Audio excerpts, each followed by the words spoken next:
കരുവന്നൂർ ബാങ്കിൽ അവിടുത്തെ നിക്ഷേപകർക്ക് ഇത്രയധികം പ്രതിഷേധമുണ്ട്, ഇത്രയധികം നഷ്ടമുണ്ട്, കവർച്ച ചെയ്യപ്പെട്ടു എന്നുണ്ടെങ്കിൽ സഹകരണ മന്ത്രി ഇതുവരെ കരുവന്നൂരിലെ നിക്ഷേപകരെ കണ്ടിട്ടുണ്ടോ? അയാൾ അവിടെ ഇവിടെ ഒന്ന് സ്റ്റേറ്റ്മെൻറ്റ് കൊടുക്കുന്നത് എങ്ങനെയാണ്? 150 കോടി രൂപയിലധികം വഴിവിട്ട വായ്പകൾക്ക് ശുപാർശ ചെയ്ത അന്നത്തെ പാർട്ടിയുടെ ജില്ലാ സെക്രട്ടറി, പിന്നീട് സഹകരണ മന്ത്രിയായിരുന്നിട്ടുള്ള ആൾ സഖാവ് AC മൊയ്തീൻ. സഖാവ് എന്നാണ് ഇവർ ഇപ്പോഴും വിളിക്കുന്നത്, ഞാൻ വിളിക്കില്ല. എൻ്റെ ക്ലാസ്സിൽ പഠിച്ച ആളുകളുണ്ട്, എല്ലാവർക്കും രാഷ്ട്രീയമൊക്കെ ഉണ്ടാവാമല്ലോ. അവരും സമീപിച്ചിരുന്നു. അപ്പോൾ ഞാൻ പറഞ്ഞു, നിങ്ങൾക്ക് കടന്നു വരാം, വീട്ടിൽ വരാം, നിനക്ക് എൻ്റെ ഫ്രണ്ടായിട്ട് വരാൻ, വീട്ടിൽ ഊണ് കഴിക്കാം. രാഷ്ട്രീയം പറഞ്ഞു വന്നു കഴിഞ്ഞാൽ മരണശേഷം, അതല്ലാണ്ട് BJPയുടെ രാഷ്ട്രീയം പറഞ്ഞിട്ട് വീട്ടിൽ വരാൻ പറ്റില്ല. രാഷ്ട്രപിതാവിനെ ഭാരതമല്ല കൊന്നു തള്ളിയത്, ഒരു സംഘത്തിൻ്റെ റെപ്രസെൻറ്റേറ്റീവ് ആണ് രാഷ്ട്രപിതാവിനെ കൊന്നു തള്ളിയിട്ടുള്ളത്. അദ്ദേഹത്തിനെ കൊന്നു തള്ളിയ ദിവസം എന്നെയും കൂടി കൊന്നു തള്ളിക്കോളൂ എന്നാണ് ഞാൻ പറഞ്ഞിട്ടുള്ളത്. നീതി നടപ്പാക്കാനാവുന്നില്ലെങ്കിൽ വൈകി എത്തുന്ന നീതി ഒരു നീതി നിഷേധമാണെന്ന് ഹൈക്കോടതി പലവട്ടം പറഞ്ഞിട്ടുള്ളതാണ്. ഇവിടെ ജീവിച്ച് മടുത്ത ഒരാളിനെ നിങ്ങൾക്ക് എന്ത് കാണിച്ച് ഭയപ്പെടുത്താനാവും? എനിക്ക് വെറുത്തിരിക്കുന്നു. സിസ്റ്റം അപ്പാടെ അഴുക്കാണ്. ആ സിസ്റ്റത്തിനോടുള്ള പ്രതിഷേധമാണ് ഞാൻ പറയുന്നത്. എനിക്കിവിടെ ജീവിക്കാൻ ആഗ്രഹമില്ല. എന്നെ ഭയപ്പെടുത്തൽ എളുപ്പമല്ല. കാരണം അടിസ്ഥാനമായിട്ട് ഞാനൊരു മാർക്സിസ്റ്റാണ്. എൻ്റെ മരണത്തിന് നിങ്ങളെല്ലാം ഒത്തെൻ്റെ കൂടെ കുടിയിലേക്ക് വരണമെന്നോ നിങ്ങളെല്ലാം മരിക്കണമെന്നോ ഞാൻ പറഞ്ഞിട്ടില്ലേ. ഇത്രയും കോടി ജനം കൂടെ ബാക്കിയില്ലേ? ഭൂമിക്ക് ഒരു അംശം പോലും വ്യത്യാസം വരില്ലേ? ഈ മാപ്രാണം എന്നൊരു സ്ഥലത്തെ പ്രാദേശികമായും അല്ലാതെയൊക്കെ CPMൽ നല്ല സജീവമായി പ്രവർത്തിക്കുന്ന ഒരാൾ, CPM പാർട്ടിക്കൊപ്പം സഞ്ചരിക്കുന്ന ഒരാൾ, സഹകരണ ബാങ്കിൽ കരുവന്നൂർ ഇത്രയും വലിയൊരു തട്ടിപ്പിനിരയാകാൻ പോകുന്നു എന്നുള്ള ഒരു സൂചന പോലും എവിടെ നിന്നും കിട്ടിയിരുന്നില്ലേ? അതിൽ നിങ്ങൾ പറഞ്ഞതിൽ തന്നെ ഒരു ചെറിയൊരു മിസ്റ്റേക്ക് ഉണ്ട്. ഞാൻ എൻ്റെ 24 വയസ്സിലാണ് ഞാൻ കാട്ടൂരായിരുന്നു മുൻപത്തെ സ്ഥലം. അവിടെയാണ് എൻ്റെ പാർട്ടി പ്രവർത്തന സാധനങ്ങളൊക്കെ എന്നെ അറിയുന്നത്. CPMകാരനായിട്ടുള്ള പാർട്ടിക്കാരനായിട്ട് എന്നെ അറിയുന്നത് മുഴുവൻ കാട്ടൂരാണ്. അവിടെ 10 കിലോമീറ്റർ ഡിസ്റ്റൻസാണ് മാപ്രാണം. എൻ്റെ അമ്മയ്ക്ക് വയ്യാണ്ടായപ്പോൾ, ശ്വാസം മുട്ടായപ്പോഴാണ് ആ ഭൂമി വിറ്റിട്ട് ഇവിടെ നിന്ന് ജപ്തിയായിട്ടുള്ളൊരു ഭൂമി വാങ്ങിയിട്ട് നമ്മളിവിടെ വരുന്നത്. അപ്പം ഇവിടെയുള്ള ആളുകൾക്ക് തന്നെ പരിചയക്കുറവുണ്ട്. തിരിച്ച് നമ്മളൊരു പുതിയ സ്ഥലത്ത് ചെല്ലുമ്പോൾ നമ്മളെപ്പോഴും നോക്കുക നമ്മുടെ ആളുകൾ എന്നുള്ളൊരു കൺസേൺ നമുക്കുണ്ടാവും. അവിടെയാണ് എൻ്റെ വീടിൽ നിന്ന് അധികം അകലില്ലാണ്ട് ഈ കരുവന്നൂർ സഹകരണ ബാങ്കിൻ്റെ മാപ്രാണം ബ്രാഞ്ചുള്ളത്. അവിടെയുള്ള ജീവനക്കാർ മുഴുവൻ നമ്മുടെ സഖാക്കളാണ്. അപ്പോൾ ആ ഒരു വിശ്വാസം നമുക്ക് എപ്പോഴും ഉണ്ടാവും. അങ്ങനെയാണ് എൻ്റെ ഈ മാറി വന്നിട്ടുള്ള ഭൂമി 73 സെൻറ്റ് ഭൂമി ഉണ്ടായിരുന്നത്. അത് വിറ്റപ്പോൾ അതിൻ്റെ ബാക്കി പണമാണ് ആദ്യം നിക്ഷേപിച്ചത്. അത് ഞാൻ ആക്സിഡൻ്റായിട്ട് വീണപ്പോഴാണ് അതിൽ നിന്ന് കടം സാധനങ്ങളായിട്ട് കരകയറി പോരാനായിട്ടാണ് ഹോസ്പിറ്റൽ ചിലവൊക്കെ ആയിട്ടാണ് ആ ഭൂമി വിൽക്കണത്. രണ്ടാമത്തെ ആക്സിഡൻറ്റ്. ഫസ്റ്റ് ആക്സിഡൻറ്റ് ഞാൻ കിടപ്പായിരുന്നു. ദാരിദ്ര്യം എൻ്റെ മുകളിൽ കുടിൽ കെട്ടിപ്പാർത്തിട്ടുണ്ട്. അപ്പോൾ ആ സമയം കഴിഞ്ഞ് കഴിഞ്ഞിട്ട് രണ്ടാമതൊരു ആക്സിഡൻ്റായി. ഈ കടത്തിൻ്റെ മുകളിൽ കയറിയ കടം വീണപ്പോൾ അപ്പനെ പറമ്പ് വെക്കുകയാണ് ചെയ്തത്. അപ്പോൾ എനിക്ക് മനിയനും കൊടുത്തിട്ട് ബാക്കിയുള്ള പണം ഞാൻ നിർബന്ധിച്ച് പറഞ്ഞിട്ടാണ് കരുവന്നൂർ ബാങ്കിൽ നിക്ഷേപിച്ചത്. അത്രയും വിശ്വാസമായിരുന്നു നമുക്ക്. എവിടെയൊക്കെ എന്തൊക്കെ കേട്ട് കഴിഞ്ഞാലും എന്തുറപ്പില്ല എന്ന് ആരൊക്കെ പറഞ്ഞു കഴിഞ്ഞാലും ഇത് നമ്മുടെ ആളുകളാണ്. അവിടുത്തെ CPM ലോക്കൽ കമ്മിറ്റിയാണ് മുഴുവൻ അവിടെ നിന്നിട്ട് സഹകരണ ബോർഡിൻ്റെ ഡയറക്ടേഴ്സ്, ജീവനക്കാരും ഒക്കെ കൂടെയായിട്ട്. അപ്പോൾ അത് ചെയ്യില്ല എന്ന് നമുക്കൊരു വിശ്വാസമുണ്ട്. അതിൻ്റെ മുകളിൽ ഈ വക ആളുകൾ, പുഴുക്കുത്തുകൾ, അങ്ങനെ ഞാൻ പറയുള്ളൂ, കുറച്ച് പുഴുക്കുത്തുകൾ കൂടിയിട്ട് ഈ കൊള്ള നടത്തിയത്. ആ കൊള്ള നമ്മളിപ്പോഴാണ് ഇത് അറിയണത്. പിന്നീട് ഞാൻ കിടപ്പിലായിരുന്ന കാലത്ത് ഞാൻ ഈ പറഞ്ഞല്ലോ ദാരിദ്ര്യം, അതിൻ്റെ ഉള്ളിൽ നിന്ന് ഞാൻ കൂലിപ്പണിയായിട്ടാണ് തുടങ്ങണത്. അപ്പോൾ ശരിക്കും പകൽ ഇൻറ്റേണൽ ഓഡിറ്റ് ചെയ്യും. ഞാനൊരു മരക്കമ്പനിയുടെ മാനേജറായിട്ട് പോയി. പിന്നെ അതിൻ്റെ ഒപ്പം അവരുടെ വർക്കുകൾ കഴിഞ്ഞ് കഴിയുമ്പോൾ ഓഡിറ്റ് ഓഫീസുകളിൽ നിന്ന് ഇൻറ്റേണൽ വർക്ക് എടുത്തിട്ട് ഇൻറ്റേണൽ ഓഡിറ്റ് ചെയ്യും. പിന്നെ ഈ വുഡൻ ഫ്ലോറിംഗ് എന്ന് പറഞ്ഞ പരിപാടിൻ്റെ അകത്ത് മരം പതിച്ചു കൊടുക്കുന്ന പരിപാടി, അത് സൈറ്റ് എടുത്തിട്ട് ഞാൻ അതിൻ്റെ ഹെൽപ്പറായിട്ടും പിന്നെ അത് കഴിഞ്ഞിട്ട് അതിൻ്റെ മേസനായിട്ടൊക്കെ ഞാൻ പോവും. പൊടിയിൽ കുളിക്കും നമ്മളെ കണ്ടാൽ മനസ്സിലാവില്ല. അങ്ങനെയായിട്ട് കൂലിപ്പണിക്ക് പോകും. അപ്പോൾ അത് ചിലപ്പോൾ ഫുൾ നൈറ്റൊക്കെ ചെയ്യും. ചിലപ്പോൾ 2 മണിക്കൂർ ഉറങ്ങാൻ പറ്റുള്ളൂ. തിരിച്ച് മരക്കമ്പനിയിൽ നമ്മൾ റിലാക്സാണ്, നമുക്ക് വന്നിരുന്നാൽ മതിയല്ലോ, ഓഫീസല്ലേ. അപ്പോൾ ഇച്ചിരി ഉറക്കം തൂങ്ങി കഴിഞ്ഞാലും കാര്യം നടക്കും. ഒരു ബില്ലിങ് വരുമ്പോൾ, ഒരു മരം വെട്ടുമ്പോഴൊക്കെ നമുക്ക് ബില്ലടിക്കേണ്ട കാര്യങ്ങളൊക്കെ ഉള്ളൂ. അപ്പോൾ അത് നടക്കും. അവിടുത്തെ ടാക്സും കാര്യങ്ങളൊക്കെ വെടുപ്പിന് കൊണ്ടുപോവുക. അപ്പോൾ അങ്ങനെ കൊണ്ടുപോയിട്ട് പിന്നെ കടത്തിൽ നിന്ന് കരകയറാനായിട്ട് ഈ ബിസിനസ് സ്ഥാനങ്ങളൊക്കെ ചെയ്ത് പതുക്കെ രണ്ടാമത്തെ തവണ ഈ ഞാൻ പറഞ്ഞ ഭൂമി വെക്കേണ്ട അവസ്ഥ വന്നപ്പോഴാണ് കിടപ്പായിട്ട് സിവിൽ എഞ്ചിനീയറിംഗ് ഓട്ടോകാഡ് ഡൗൺലോഡ് ചെയ്ത് പഠിക്കണത്. സ്വന്തമായിട്ട് പഠിച്ച് പിന്നെ ഒരുപാട് കണക്ഷൻസ് ഉണ്ട്. അതും വന്ന ആൾ നമ്മളെ ഈ സൗത്ത് ഇന്ത്യൻ ബാങ്കിൻ്റെയും ഫെഡറൽ ബാങ്കിൻ്റെയും നമ്മൾ കോൺട്രാക്ടർ ആവണം. പിന്നെ അഗ്രി യൂണിവേഴ്സിറ്റി അപ്പോൾ അവരൊക്കെ പണികൾ തന്നിട്ട് സഹായിച്ചതുകൊണ്ട് പതുക്കെ പതുക്കെ ഓരോ തവണത്തെയും കൊല്ലത്തെയും നമ്മളുടെ ഐ ടി റിട്ടേൺ കഴിഞ്ഞിട്ട് ബാക്കിയാവുന്ന പണം ഇവിടെ തന്നെ നിക്ഷേപിക്കും. നമ്മുടെ അടുത്തുള്ള ആൾക്കാരെല്ലാം നമ്മുടെ ആളുകളല്ലേ. അങ്ങനെയാണ് ഇത്രയും പൈസ ആയത്. പിന്നെ വൈഫിൻ്റെ സ്വർണം വിറ്റു. അപ്പോൾ ആ പൈസയും കൊണ്ട് ഡെപ്പോസിറ്റ് ചെയ്തു. ഈ അപ്പനമ്മേരുടെ അവരുടെ പൈസ തന്നെ 25 ലക്ഷം രൂപയോളം ഉണ്ടായിരുന്നു. 16 ലക്ഷം രൂപയാണ് നിശ്ചയത്. 2 പേരുടെ പേരിൽ 8 ലക്ഷം രൂപ. അത് പറമ്പ് വിറ്റിട്ട് ഞങ്ങൾ 2 പേരും കടം വീട്ടി ബാക്കി ഉണ്ടായിരുന്നു 16 ലക്ഷം രൂപ. അത് അപ്പൻ്റെ അമ്മയുടെ പേര് ചെയ്തിട്ട് അതിൻ്റെ ഇൻട്രസ്റ്റ് അടക്കം വലുതായത് 25 ലക്ഷം രൂപയോളായി. അപ്പോൾ അതിൻ്റെ ഞാൻ ശരിക്കും 3 പേരുടെ പേരിൽ ചെയ്യാൻ പറഞ്ഞപ്പോൾ മാനേജർ പറഞ്ഞു ജോഷിയുടെ പേര് ചെയ്താൽ പോരെ, അവൻ ചെയ്തോളില്ലേ എന്ന് പറഞ്ഞിട്ട്. അവർക്ക് തന്നെ എനിക്ക് അവരെ അത്രയും വിശ്വാസം ഇഷ്ടമായിരുന്നു. അപ്പോൾ അപ്പനും അമ്മയും പറഞ്ഞു അതും ശരിയാണ്, അവൻ ചെയ്തോളും എന്ന് പറഞ്ഞിട്ട് ഒരാളുടെ പേര് വെച്ച് കൊടുത്തു. ശരിക്കും എൻ്റെ കുടുംബ ബന്ധങ്ങൾ നിങ്ങളുടെ വീട്ടിലാണെങ്കിൽ നിങ്ങളൊന്ന് ആലോചിച്ച് നോക്കൂ. നിങ്ങളുടെ അച്ഛനമ്മയും മരിച്ചു പോയിട്ട് കുടുംബ വസ്തു ഒരാളുടെ പേരിലാണെങ്കിൽ സമയത്ത് ഭാഗം കിട്ടിയില്ലെങ്കിൽ സഹോദരങ്ങൾ തമ്മിൽ ഇടർച്ച ഉണ്ടാവില്ലേ? അത് ഉണ്ടാക്കാൻ പാടില്ലല്ലോ. അതുപോലെ എൻ്റെ സഹോദരിക്ക് അപ്പൻ കൊടുത്തൊരു 5 ലക്ഷം രൂപ ഉണ്ടായിരുന്നു. അത് അവൾ ഇവിടെ ഇട്ടു. ഞാൻ പറഞ്ഞിട്ട് ഇവിടെ ഇട്ടത്. പിന്നെ ഡെപ്പോസിറ്റ് പോരാ എന്ന് പറഞ്ഞിട്ട് ഇവർ വന്ന് ചോദിക്കുമ്പോൾ നമ്മളുടെ ബ്ലേസ് കുറിയുന്നൊരു സ്ഥലം ഇരിങ്ങാലക്കുട, അവിടെ നിന്ന് കുറി വലിച്ചിട്ടായിരുന്നു ഒരു 5 ലക്ഷം രൂപ ഉണ്ടായിരുന്നു. അതും ഇങ്ങോട്ട് ഇടിച്ചു. അത് അവളുടെ മോളുടെ കല്യാണത്തിന് വേണ്ടിയാണ് ചെയ്തത്. അന്ന സമയത്ത് കിട്ടിയൊന്നുമില്ല. അവൾ 3 ലക്ഷം രൂപയെ തന്നു. 5 ലക്ഷം രൂപ അതിൻ്റെ പലിശക്കടക്കം കൂടുതലായിട്ടുണ്ടായിരുന്നു. അതിൽ നിന്ന് 3 ലക്ഷം രൂപ തന്നു. കല്യാണത്തിന് 3 ലക്ഷം രൂപ കൊടുക്കാമെന്ന്. പിന്നെ ഒരു ക്രൈറ്റീരിയ വെച്ചത് അസുഖങ്ങൾക്ക് തരും. അപ്പോൾ ഞാൻ ട്യൂമറിൻ്റെ ചികിത്സയായിട്ട് കിടക്കുമ്പോൾ സഹകരണ മന്ത്രി വാസവൻ പറഞ്ഞിട്ട് ഈ സഹകരണ രജിസ്ട്രാർ ശബരിദാസൻ, പിന്നെ ഒരു രവീന്ദ്രൻ, ബാങ്കിൻ്റെ അഡ്മിനിസ്ട്രേറ്റർ രവീന്ദ്രൻ, മാനേജർ ബൈജു, ഇങ്ങനെ ഒരു ഡ്രൈവറും കൂടി വന്നിട്ട് 10 ലക്ഷം രൂപ തന്നിട്ട് പറഞ്ഞു. പിന്നെ ഒരു മുൻപ് പാസ്സാക്കിയത് വയ്യ എന്ന് പറഞ്ഞിട്ട് 2 ലക്ഷം രൂപയാണ്. ട്യൂമറാണെങ്കിലും എന്താണെങ്കിലും ഞങ്ങൾ 2 ലക്ഷം രൂപയെ തരുള്ളൂ. പിന്നെ അത് പത്രവാർത്തയായിപ്പോൾ ഭയന്നു. അങ്ങനെയാണ് കൃത്യമായിട്ട് പറഞ്ഞാൽ, അല്ലാണ്ട് മറ്റൊന്നുമല്ല. 10 ലക്ഷം രൂപ കൂടെ തന്നു, ട്യൂമറല്ലേ എന്ന് പറഞ്ഞിട്ട്. ഇപ്പോൾ ഈ വിഷയം കഴിഞ്ഞ ഫെബ്രുവരിയിൽ 10 ലക്ഷം രൂപയും കൂടി തന്നു. അങ്ങനെ 12 ലക്ഷം രൂപ തന്നു. പിന്നെ ഞാൻ ആ ഹൈക്കോടതിയിൽ കേസ് കൊടുത്തതിൻ്റെ പുറകിലാണ് ഹൈക്കോടതി വിധിക്കുകയല്ല ചെയ്തത്. എന്ത് ചെയ്യാമെന്ന് സർക്കാരിനോട് ആരായിയാണ് ചെയ്യണം. ആരാഞ്ഞപ്പോൾ ഞങ്ങളെല്ലാവർക്കും 10% കൊടുത്തോളാം. എന്നിട്ട് പിന്നെ എവിടെ നോക്കിയോ തട്ടിക്കൂട്ടി വേണ്ടടുത്ത് ഉണ്ടാക്കി പിന്നെ ലോൺ അടപ്പിച്ച് 10% കുറേ പേർക്ക് കൊടുത്തു. എല്ലാവർക്കും കൊടുത്തിട്ടില്ലേ. എന്നുവെച്ചാൽ വിദേശത്തുള്ളവർക്ക് കൊടുക്കില്ല, നേരിൽ ചെന്ന് മേടിക്കണം. അവരുടെയൊക്കെ ഷെഡ്യൂൾ ബാങ്ക് അക്കൗണ്ട് കൊടുത്ത് ആ അക്കൗണ്ടിലേക്ക് ട്രാൻസ്ഫർ ചെയ്താൽ പോരെ. നമ്മൾ ഇ കൊമേഴ്സിൻ്റെ യുഗത്തിലല്ലേ ജീവിക്കുന്നത്, നമ്മൾ പഴയ അങ്കുട്ടച്ചാപ്പേരെ യുഗത്തിലല്ലല്ലോ. ഈ കമ്പ്യൂട്ടറും പ്രീ ഡിഗ്രി ബോർഡും അങ്ങനത്തെ ഒരുപാട് സമരങ്ങൾ ഞങ്ങൾ ചെയ്തിട്ടുണ്ട്. ഇപ്പം ഇന്നലെ ഞാനൊരു സഖാവിനെ കണ്ടു. കാട്ടൂർ ടൈൽ പണിയുടെ ഇടയിൽ ഒരാളെന്നോട് വന്നിട്ട് ചായക്കാശ് തരുമോയെന്ന് ചോദിച്ചു. പ്രീ ഡിഗ്രി ബോർഡ് സമരം ചെയ്തപ്പോൾ എയർ ക്യാമ്പിലെ പോലീസ് വന്ന് ലാത്തേക്ക് വീശി അടിച്ചപ്പോൾ എന്നെ പൊതിഞ്ഞ് പിടിച്ച കാട്ടൂരത്തെ സഖാവ് പേങ്ങൻ CI2-ൻ്റെ ആളാണ്. ഒരു കുട്ടിയെ പോലും തല്ലുകൊള്ളിക്കില്ല. അതാണ് സഖാവ്.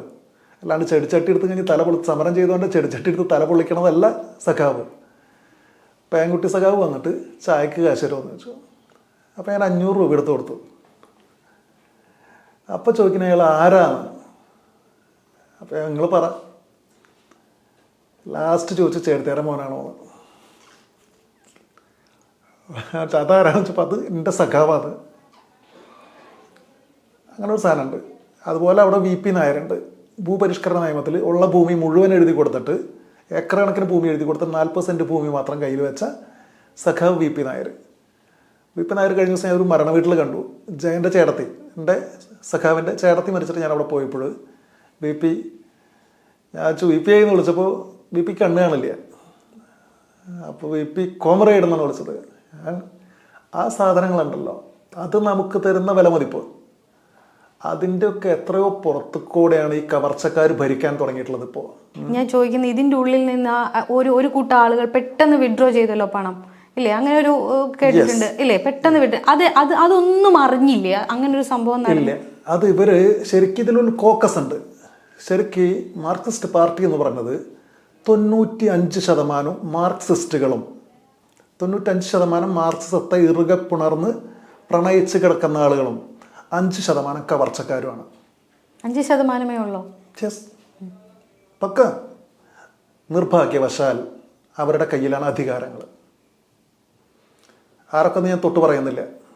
പേര് പറയാൻ എന്തുകൊണ്ടാണ് ഭയക്കുന്നത്? ഇപ്പോഴും ഭയം ഒരു മാർക്സിസ്റ്റിനെ സംബന്ധിച്ച് ഭയം എന്ന വാക്കില്ല അതിൻ്റെ നിഘണ്ടുവിൽ. ഇവിടെയുള്ള DYFIക്കാരും SFIക്കാരും കൊടിയിൽ കൊണ്ടുനടക്കുന്ന ഒരു തലയുണ്ട്, എണസ്റ്റോ ചെഗുവേര. എണസ്റ്റോ ചെഗുവേര ആരാന്ന് ഇവിടുത്തെ SFIക്കാരെ വിളിച്ച് വെച്ചിട്ടുണ്ടെങ്കിൽ കുറേ പേർക്ക് അറിയില്ല. ചെഗുവേര ഒരു കമ്മ്യൂണിസ്റ്റ് പാർട്ടിയിലെ മെമ്പറല്ല, ആയിരുന്നിട്ടില്ല. വരുന്നത് ബൊളീവിയൻ കാടുകളിൽ നിന്നാണ്. ഒരു നോർട്ടൺ 500 ബുള്ളറ്റിൽ ഫിദൽ കാസ്ട്രോ എന്ന സുഹൃത്തിന് വേണ്ടിയിട്ട് ജീവൻ കളയാനായിട്ട് വന്നിട്ടുള്ള ഒരു കാലാൾ. നിങ്ങൾക്കറിയാമോ ആരാണ് ഒരു യുദ്ധത്തിൽ ഏറ്റവും വലിയ പോരാളി ആരാണ്, ഏറ്റവും ധീരൻ ആരാണ്? അത് കുതിരയ്ക്ക് മുകളിലോ ആനയ്ക്ക് മുകളിലോ രഥവും തേരും സുദർശനവും ഉപയോഗിച്ച് മുകളിലിരിക്കുന്ന ആളല്ല ഏറ്റവും ധീരനായിട്ടുള്ള പോരാളി, അതൊരു കാലാളാണ്. ഞാൻ ഇന്ന് മരിച്ചു വീഴുമെന്നറിഞ്ഞുകൊണ്ട് യുദ്ധമുഖത്തേക്ക് നെഞ്ചും വിരിച്ച് ഫ്രണ്ടിൽ നടന്നു പോകുന്ന കയ്യിലായുധവുമായിട്ട് നടന്നു ചെല്ലുന്ന കാലാളാണ് ഏറ്റവും ധീരനായിട്ടുള്ള പോരാളി. അതാണ് എണസ്റ്റോ ചെഗുവേര. വീണുപോകുമെന്നറിഞ്ഞിട്ടും ഇത്രയും അകലെന്നൊരു സുഹൃത്തിന് വേണ്ടിയിട്ട് ഒളിപ്പോര് ചെയ്ത് അമേരിക്കൻ സാമ്രാജ്യത്വത്തിനെതിരെ ഒരു പുളിയുറുമ്പ് പോലെ, ഒരു കട്ടെറുമ്പ് പോലെ ചെറുത്ത് നിന്ന ഏറ്റവും ശക്തനായിട്ടുള്ള ധീരനായിട്ടുള്ള ഉള്ളുള്ള മാർക്സിസ്റ്റാണ് ഒരു കമ്മ്യൂണിസ്റ്റ് പാർട്ടിയിലും അംഗമാവാത്ത എണസ്റ്റോ ചെഗുവേര. ഓക്കെ, നമുക്ക് കരുവന്നൂരിലേക്ക് വരാം. അപ്പൊ ഇങ്ങനൊരു കോക്കസ് ഉണ്ടെന്ന് പറയുന്നുണ്ടല്ലോ, ആരാണ് അതിന് നേതൃത്വം കൊടുക്കുന്നത്? നിങ്ങൾ പത്രം വായിക്കേണ്ടെന്ന് എനിക്കറിയാം. ആരാണ് നേതൃത്വം കൊടുത്തതെന്ന് വെച്ചാൽ ആരൊക്കെയാണോ ഇപ്പോൾ അതിനെ പൊതിഞ്ഞു പിടിക്കുന്നത്, സാത്വികനാണ്, പരമസാത്വികനാണ്, പരമസംശുദ്ധനാണ്. 150 കോടി രൂപയിലധികം വഴിവിട്ട വായ്പകൾക്ക് ശുപാർശ ചെയ്ത അന്നത്തെ പാർട്ടിയുടെ ജില്ലാ സെക്രട്ടറി, പിന്നീട് സഹകരണ മന്ത്രിയായിരുന്നിട്ടുള്ള ആൾ സഖാവ് AC മൊയ്തീൻ. സഖാവ് എന്നാണ് ഇവർ ഇപ്പോഴും വിളിക്കുന്നത്, ഞാൻ വിളിക്കില്ല. അദ്ദേഹം സ്ഥാനങ്ങളിലിരുന്ന മനുഷ്യനാണ്. സ്ഥാനങ്ങളിൽ ഇരുന്നു കൊണ്ട് അധികാര ദുർവിനിയോഗം വളരെ മോശമായിട്ട് ചെയ്തുകൊണ്ട് EDയും മറ്റാളുകളും അന്വേഷണ ഏജൻസികൾ സർക്കാർ ശമ്പളം മേടിക്കുന്ന ആൾക്കാരാണ്, നമ്മുടെ ശമ്പളം മേടിക്കുന്ന ആൾക്കാരാണ് EDയും ക്രൈംബ്രാഞ്ചും വിജിലൻസും എല്ലാവരും. പകുതി പേര് കേന്ദ്രത്തിൽ നിന്നും പകുതി പേര് കേരളത്തിൽ നിന്നും. എല്ലാവരുടെ റിപ്പോർട്ട് പ്രകാരം ഇദ്ദേഹം അനധികൃതമായിട്ടുള്ള വായ്പകളിൽ ഇടപെട്ടിട്ടുണ്ട്. പക്ഷേ സംസ്ഥാന സർക്കാരിൻ്റെ ഏജൻസികളായിട്ടുള്ള ക്രൈംബ്രാഞ്ചിനോ വിജിലൻസിനോ പാവങ്ങളാണ്. അതിനൊക്കെ മേലെ വളർന്നോ AC മൊയ്തീൻ? എന്താ സംശയം? നിങ്ങൾക്കറിയാമോ, ഞാൻ പറഞ്ഞു, ഞാൻ കിടന്ന കിടപ്പിൽ തൊട്ട് ഞാൻ കൂലിപ്പണി എടുത്തിട്ട് അതും വന്ന് കയറി വന്ന് ഞാനിപ്പോഴും എൻ്റെ കൂടെ ജോലി ചെയ്യുന്ന ആളെന്ന് പറഞ്ഞാൽ ഒരാളുടെ വീട്ടിൽ പോയി കഴിഞ്ഞാൽ ആരാന്ന് ചോദിച്ചിട്ടുണ്ടെങ്കിൽ അവർ വീട്ടിലെ ലേഡിയോ അല്ലെങ്കിൽ അമ്മൂമ്മയോ വന്ന് ചോദിക്കുകയാണെങ്കിൽ പറഞ്ഞാൽ ഞാൻ കൂട്ടൻ്റെ കൂടെ ജോലി ചെയ്യുന്ന ആളാണെന്ന് പറയാം. ഒരിക്കലും മറ്റേ വേർഡ് ഉപയോഗിക്കില്ല. അവൻ എൻ്റെ പണിക്കാരനാണെന്നല്ല പറയാം. ഞാനും കുട്ടനും ഒരുമിച്ച് ജോലി ചെയ്യുന്ന ആളുകളാണ്. അപ്പോഴാണ് കുട്ടനാണ് പറയുക. ചിലപ്പോൾ പറയും ജോഷേട്ടനാട്ടാ, ഞങ്ങളെ പണിയുടെ ജോഷേട്ടനാട്ടാന്ന്, അല്ലെങ്കിൽ സാറാട്ടാ പറയും. അതുകൊണ്ട് ആ വാക്ക് ഉപയോഗിക്കരുക്കോ. സർ, പഴയ നമ്മൾ സർ ചക്രവർത്തിനെയാണ് ആ സാധനം വിളിക്കുക. ഞാൻ ഒരാളെ സാറെന്ന് വിളിക്കില്ല, എവിടെയും കേൾക്കില്ലേ. ഞാൻ ഒരു പോലീസുകാരനെ സാറെന്ന് വിളിക്കില്ല, ഞാൻ മുഖ്യമന്ത്രി സാറെന്ന് വിളിക്കില്ല. ഇവർ സാറല്ല.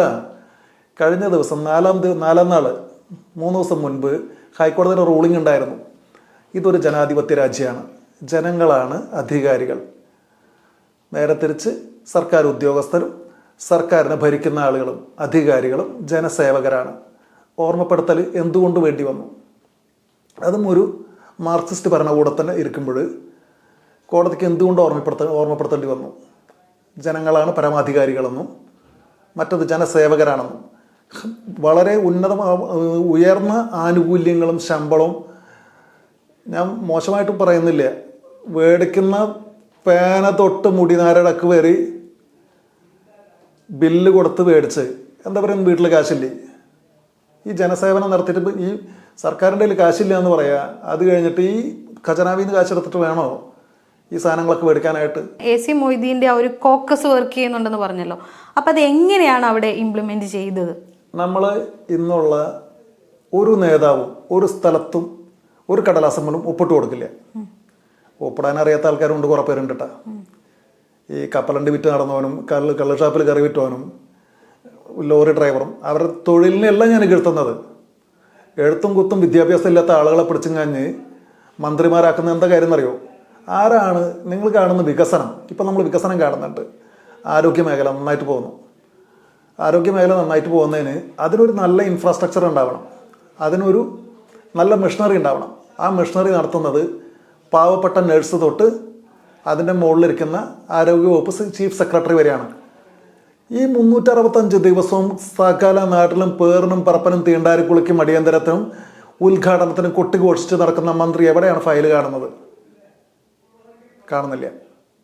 ഉണ്ടോ? സെക്രട്ടറി കൊടുക്കുന്ന കടലാസിൻ്റെ മുകളിൽ നമ്മൾ പണ്ട് സകുടുംബം ശ്യാമള എന്നൊരു സിനിമ കണ്ടിരുന്നു.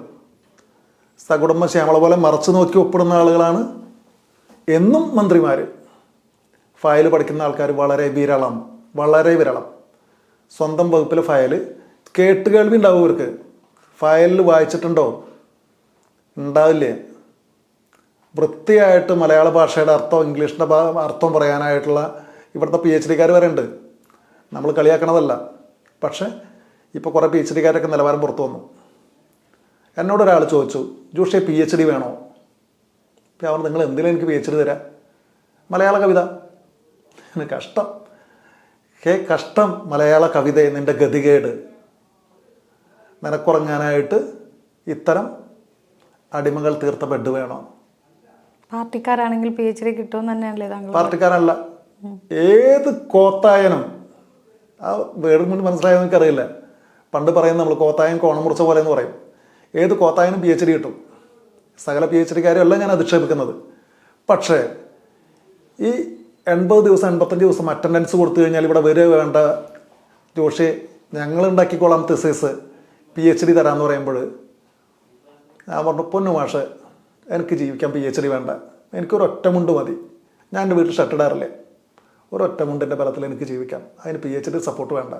എൻ്റെ ഇടവഴിയിൽ, ഞാൻ ജീവിക്കുന്ന ഒരു ഇടവഴിയിലാണ്, അവിടെയുള്ള എല്ലാ വീട്ടുകാരും പോലും എന്നെ അറിയില്ല. എനിക്ക് നിർബന്ധമില്ല, യാതൊരു താല്പര്യമില്ല എന്നെ അറിയണമെന്ന്. അവിടെയുള്ള ജീവിക്കേണ്ട മനുഷ്യൻ്റെ അടിസ്ഥാനമാണോ എന്നെ അറിയേണ്ടത്? എന്തിനാണ് ഇവർ തലവെട്ടി എല്ലാ പോസ്റ്റുകളും കൊണ്ട് ഒട്ടിക്കുന്നത്? മന്ത്രിയുടെ ആസ്തി വികസന ഫണ്ടിൽ നിന്ന്, MLAയുടെ ആസ്തി വികസന ഫണ്ടിൽ നിന്ന് ഇവർ അമ്മ വീട്ടിൽ നിന്ന് കാശ് കൊണ്ടുവന്നേക്കണേ. നമ്മുടെ ടാക്സ്, പൊതുജനങ്ങളുടെ ടാക്സ് എടുത്തു കഴിഞ്ഞ് ഒരു ബസ് സ്റ്റോപ്പ് ഉണ്ടാക്കിയിട്ട് അതിൻ്റെ മുകളിൽ എഴുതി വെക്കുകയാണ് മന്ത്രിയുടെ ആസ്തി വികസന ഫണ്ട്. മന്ത്രിയുടെ ഏത് ആസ്തിയിലേക്ക് കൊടുത്തിട്ടുള്ള 1 രൂപ കൊടുത്തിട്ടുണ്ടോ? ജനത്തിൻ്റെ പേരിൽ 365 ദിവസവും ഇന്നോവ ക്രിസ്റ്റൻ ഡ്രൈവറും ഗൺമാനും പൊതു ഖജനാവിൽ നിന്ന് എടുത്തു കഴിഞ്ഞ് മൃഷ്ടാനം മാമുണ്ട് നടക്കുന്ന ആളുകൾ, വീട്ടിലില്ലാത്തവരല്ല. 10-20 പേഴ്സണൽ സ്റ്റാഫിനും വെച്ച് കഴിഞ്ഞ് അവർക്കും കൊടി പിടിച്ചതാണ് അവൻ്റെ യോഗ്യത, അല്ലാണ്ട് അവൻ്റെ അറിവല്ല അവൻ്റെ യോഗ്യത. പാർട്ടിക്കുള്ളിൽ നിന്നുകൊണ്ട് പാർട്ടിക്കെതിരെ ഫൈറ്റ് ചെയ്യുന്നൊരു അവസ്ഥ ഇപ്പം ഇല്ലേ? അല്ലല്ലോ, അങ്ങനെ പറയാൻ പറ്റുക? ഞാൻ ഒരു മാർക്സിസ്റ്റാണ്. ബേസിക് അത് ചേഞ്ച് ചെയ്യാൻ പറ്റില്ല. ഒരാൾക്കും ഒരാളുടെ ബേസിക് ചേഞ്ച് ചെയ്യാൻ പറ്റില്ല. ഇവിടെ കുറേ RSSകാരുണ്ട്. ഞാനൊന്നുമല്ല, ഞാൻ അവരായിട്ട് ഒരു ബന്ധമില്ല എന്ന് പറയുന്ന ആളുകൾ. എന്നിട്ട് തിരിച്ച് ഒരു കലാപം വരുമ്പോൾ കാക്കിനവക്ക് നിക്കറ് അർദ്ധരാത്രിക്ക് പുറത്ത് കാണിക്കും, പകൽ അതിൻ്റെ മുകളിൽ കൂടെ കതറൊടുക്കും. ഞാനതല്ല പറയുന്നത്, ഞാനത് ചെയ്യില്ല. എൻ്റെ ബേസിക് ചേഞ്ച് ചെയ്യാൻ പറ്റില്ല. 95% എന്നെ പോലുള്ള ആളുകളാണ് പാർട്ടിയിൽ. തിരുത്തണം. കഴിഞ്ഞ ദിവസം MT വാസുദേവൻ പറഞ്ഞു, തെറ്റ് പറ്റിയാൽ മനസ്സിലാക്കുക, തിരുത്തുക.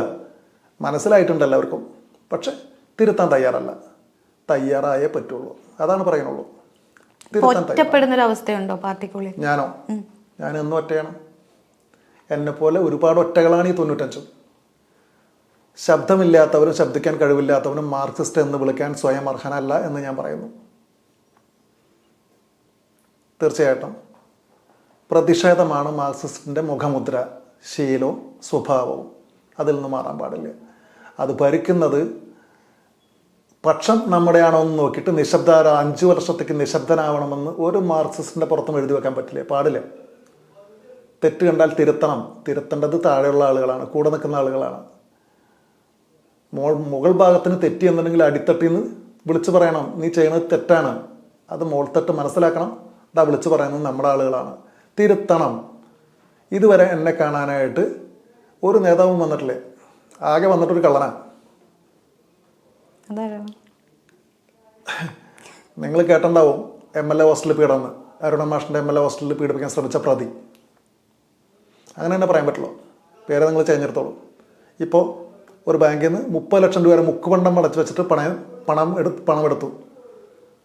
എന്നിട്ട് ആ മാനേജറെ ലേഡീനെ പ്രതിയാക്കാൻ ശ്രമിച്ചു. പിറ്റേ ദിവസം അത് പുറത്തറിഞ്ഞപ്പോൾ ലേഡി മാനേജറെ തലയിൽ അത് കെട്ടിവെച്ച് ഊരാൻ ശ്രമിച്ചു. ലേഡി വിളിച്ച് പറഞ്ഞവരുടെയും പ്രസിഡൻറ്റിൻ്റെയും ഒക്കെ ഫോൺ റെക്കോർഡ് വെച്ചു. ഞാനല്ല ഉള്ളിപ്പോയി നിങ്ങളാന്ന് പറഞ്ഞപ്പോൾ ഒറിജിനൽ ഗോൾഡ് കൊണ്ടുകൊടുത്ത് തലയൂരി. ഈ കക്ഷീനെ സ്ഥാനത്തുനിന്ന് പുറത്തിടാനോ കേസെടുക്കാനോ പോലും എല്ലാം പറഞ്ഞു, എല്ലാവരും അറിഞ്ഞിട്ടും തയ്യാറായില്ല. ഞാൻ ഇതിനിടയ്ക്ക് താങ്കളുടെ ഒരു അഭിമുഖത്തിൽ കണ്ടതാണ്, ഞാൻ എന്താണ് പാർട്ടിക്ക് വേണ്ടി ചെയ്തിട്ടുള്ളതെന്ന് ആർ ബിന്ദു ഉൾപ്പെടെയുള്ളവർക്ക് അറിയാം എന്നുള്ളൊരു പ്രസ്താവന കണ്ടു. അതുകൊണ്ടാണ് ചോദിച്ചത്. ആർ ബിന്ദു ഒരു ദിവസം കുറേ പറഞ്ഞു കഴിഞ്ഞപ്പോൾ ആർ ബിന്ദു അയ്യോ അയ്യോ അയ്യോ എന്ന് പറഞ്ഞു. മീൻസ് അവൾക്ക് തെറ്റിപ്പോയി എന്നുള്ളതിൽ. സോറി, അങ്ങനെ പറയാൻ പാടില്ല, ടീച്ചറെ എന്ന് പറയണം, അവൾ എന്നെ പഠിപ്പിച്ചിട്ടൊന്നുമില്ല കേട്ടോ. അപ്പം എന്നുവെച്ചാൽ ഞാൻ കുറേ പേരുടെ പേര് ചേർത്ത് പറയേണ്ടി വന്നു ബിന്ദുവിനെ എന്നെ മനസ്സിലാവാനായിട്ട്. അപ്പോൾ എനിക്ക് കഷ്ടം തോന്നി, ഞാൻ ചെയ്യാൻ പാടില്ലായിരുന്നു. കാരണം ഇത്രയും ഓർമ്മക്കുറവുള്ളൊരു കുട്ടീനെ ഞാൻ എൻ്റെ പേര് പറഞ്ഞ് ഓർമ്മിപ്പിക്കാൻ പാടില്ലായിരുന്നു. അപ്പോൾ അവർ ഇപ്പോൾ ഇരിക്കുന്ന പൊസിഷനുകൾ ഞാൻ കണക്കാക്കേണ്ടതായിരുന്നു. അവർ നിൽക്കുന്ന ആൾ ഒരുപാട് വലിയ ആളുകളുടെ കൂടെ നിൽക്കുമ്പോൾ ഞാൻ കയറി ബിന്ദു എന്ന് വിളിക്കുക, ഞാൻ ഈ പഴയ SFIക്കാരുടെ പേര് മുഴുവൻ വിളിച്ച് പറയുക. അപ്പോൾ അത് വെച്ചിട്ട് അവരെന്നെ ഓർക്കേണ്ടി വരിക. മീൻസ് അവരെന്നെ മറന്നു പോയിരിക്കുന്നു. പിന്നെ ഞാൻ എന്തിനാണ് ആവശ്യമില്ലാണ്ട് ഓർമ്മപ്പെടുത്തിയെന്ന് എനിക്കൊരു കുറ്റബോധം. തലയിൽ ബൈറ്റ് നിറഞ്ഞു കഴിയുമ്പോൾ നമ്മൾ അതിൻ്റെ ഉള്ളിൽ അഡീഷണൽ ബൈറ്റ് എൻ്റെ പേരും കൂടി എടുത്ത് വെക്കുമെന്ന് പറയുമ്പോൾ വേണ്ടായിരുന്നു. അവർക്കെന്നെ ഓർമ്മയില്ല. ദയാവധത്തിന് പോകുമ്പോൾ നമുക്കറിയാലോ എന്താണ് സംഭവിക്കുക. ആ ഒരു അപേക്ഷ കോടതിയുടെ മുമ്പിലേക്ക് എത്തുമ്പോൾ പ്രതീക്ഷയുണ്ടോ എന്താണ് കോടതി പറയാന്നുള്ള സാഹചര്യത്തിൽ? നിങ്ങൾ കഴിഞ്ഞ ദിവസം ഒരു സിനിമയിലത്തെ ഡയലോഗ് ക്ലിപ്പ് കേട്ടിട്ടുണ്ടാവും. ഇവിടം ജീവിച്ച് മടുത്ത ഒരാളിനെ നിങ്ങൾക്ക് എന്ത് കാണിച്ച് ഭയപ്പെടുത്താനാവും? എനിക്ക് വെറുത്തിരിക്കുന്നു. സിസ്റ്റം അപ്പാടെ അഴുക്കാണ്. ആ സിസ്റ്റത്തിനോടുള്ള പ്രതിഷേധമാണ് ഞാൻ പറയുന്നത്. എനിക്കിവിടെ ജീവിക്കാൻ ആഗ്രഹമില്ല. എന്നെ ഭയപ്പെടുത്തൽ എളുപ്പമല്ല. കാരണം അടിസ്ഥാനമായിട്ട് ഞാനൊരു മാർക്സിസ്റ്റാണ്. ഭയപ്പെടുത്തൽ നടക്കില്ല. തിരിച്ച് ഭീഷണിപ്പെടുത്തൽ, ഈ ഒതുക്കൽ, തേച്ചൊട്ടിക്കൽ, ഇതൊന്നും നടക്കില്ല. ഞാൻ ഫേസ്ബുക്ക് കയറില്ല. എനിക്ക് അക്കൗണ്ട് ഉണ്ട്, പക്ഷെ ഞാൻ പോകാറില്ല അവിടെ. വല്ലപ്പോഴും ഒരു കവിത ഇടാനായിട്ടാണ് അവിടെ പോവുക. തിരിച്ച് ഞാനൊരു പുസ്തകം പ്രകാശനം ചെയ്തിട്ടില്ല. എൻ്റെ പേര് അച്ചടിച്ച് വെച്ച് ഞാൻ ഇത് തലമുറകൾ കാണുന്നത് എനിക്ക് യാതൊരു നിർബന്ധമില്ല, ആഗ്രഹമില്ല. പുസ്തക പ്രകാശനം നടത്തില്ല. തിരിച്ച് ഞാൻ എന്തിന് ദയാവധം ചോദിച്ചോ അത് കറക്റ്റാണ്. അത് ഡേറ്റ് ഉണ്ട് അതിന്. ജനുവരി 30 നമ്മളുടെ രാഷ്ട്രപിതാവിൻ്റെ ഗാന്ധി സമാധിയല്ല അത് തെറ്റാണ്. ആ പ്രയോഗം തന്നെ തെറ്റാണ്. രാഷ്ട്രപിതാവിൻ്റെ സമാധിയല്ല അത്. രാഷ്ട്രപിതാവിനെ ഭാരതമല്ല കൊന്നു തള്ളിയത്. ഒരാൾ, ഒരു സംഘത്തിൻ്റെ റെപ്രസെൻറ്റേറ്റീവ് ആണ് രാഷ്ട്രപിതാവിനെ കൊന്നു തള്ളിയിട്ടുള്ളത്. അയാൾ ഹേ റാം എന്ന് പറഞ്ഞിട്ട് മരിച്ച മനുഷ്യനാണ്. ഹേ റാം, ഇന്ന് കാണുന്ന രാമനല്ല ആ രാമൻ. അദ്ദേഹത്തിനെ കൊന്നു തള്ളിയ ദിവസം എന്നെയും കൂടി കൊന്നു തള്ളിക്കോളൂ എന്നാണ് ഞാൻ പറഞ്ഞിട്ടുള്ളത്. നീതി നടപ്പാക്കാനാവുന്നില്ലെങ്കിൽ വൈകി എത്തുന്ന നീതി ഒരു നീതി നിഷേധമാണെന്ന് ഹൈക്കോടതി പലവട്ടം പറഞ്ഞിട്ടുള്ളതാണ്. നീതി നടപ്പാക്കാൻ അറിയുന്നില്ലെങ്കിൽ നീതിപീഠം കൊന്നു തള്ളുക മനുഷ്യരെ. ഇവിടം ജീവിക്കാൻ ആഗ്രഹമില്ലാത്ത ആൾക്കാരെ ഈ നീതിബോധത്തിൻ്റെ, തെറ്റായ നീതിബോധത്തിൻ്റെ കീഴിൽ ജീവിക്കാൻ തുടരാൻ ആഗ്രഹമില്ലാത്ത ആളുകളെ തുടച്ചു നിൽക്കുക. ഭരണകൂടത്തിൻ്റെ ഒത്താശയോട് കൂടിയിട്ട് 2 പേർക്കുണ്ട്. ഒന്ന് CM അയച്ചിട്ടുണ്ടത്.